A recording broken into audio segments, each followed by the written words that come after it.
transition politique entamée le 30 août 2023 a connu son épilogue le 3 mai, de serment du président de la République, chef de l'État, chef du gouvernement, son Excellence Brice Clotaire Oligui Nguema.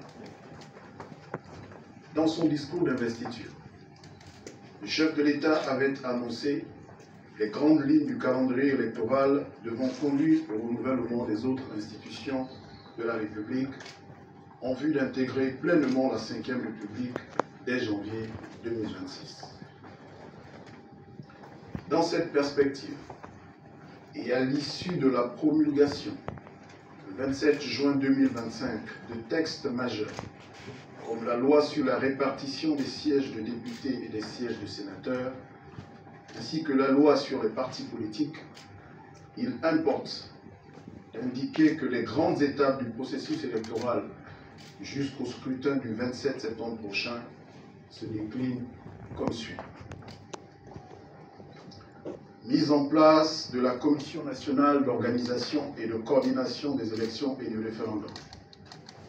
Cette exigence législative, contenue dans l'article 15 de la loi organique 001/2025 du 19 janvier 2025 portant code électoral en République gabonaise, a été formalisée par deux textes.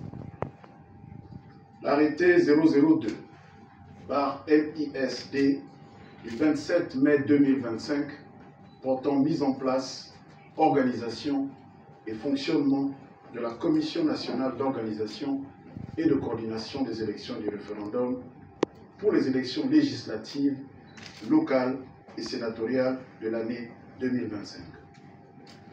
L'arrêté 006/MISD du 8 juillet 2025 portant désignation des membres de la Commission nationale d'organisation et de coordination des élections et du référendum pour l'élection des députés et l'élection des membres des conseils départementaux et des conseils municipaux de l'année 2025.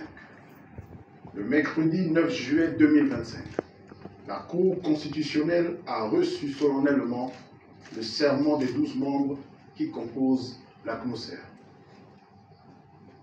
Révision de la liste électorale. Conscient des enjeux de ce scrutin, le ministère de l'Intérieur informe les citoyens gabonais du démarrage, le lundi 14 juillet 2025, de l'opération de révision de la liste électorale. En application des dispositions de l'article 48 du Code électoral et conformément à l'arrêté 005/MISD du 8 juillet 2025 fixant la période de révision de la liste électorale, cette opération, d'une durée de 30 jours, se déroulera sur l'ensemble du territoire national et à l'étranger du lundi 14 juillet au mercredi 12 août 2025 de 8h à 18h tous les jours ouvrables.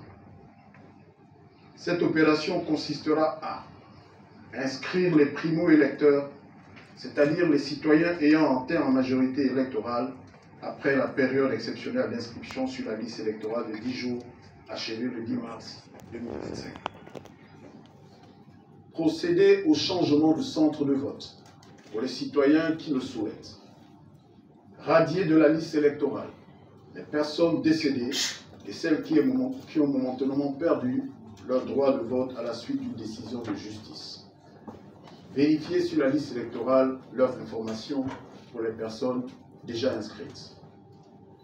À cet effet, je voudrais attirer l'attention sur deux situations. La première concerne la situation des personnes décédées et dont les noms figureraient encore sur les listes électorales. Nous invitons les familles à le signaler aux commissions administratives d'enrôlement compétentes.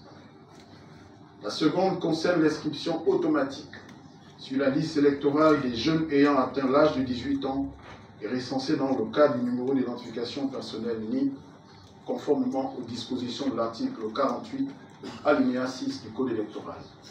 Nous invitons ces compatriotes uniquement à choisir leur centre de vote sur la base d'un formulaire à renseigner auprès des équipes déployées dans les différents centres d'enrôlement. Il n'est donc plus, pour eux, question de se faire à nouveau enrôlés. Mise en place de l'autorité de contrôle des élections et du référendum, ACER.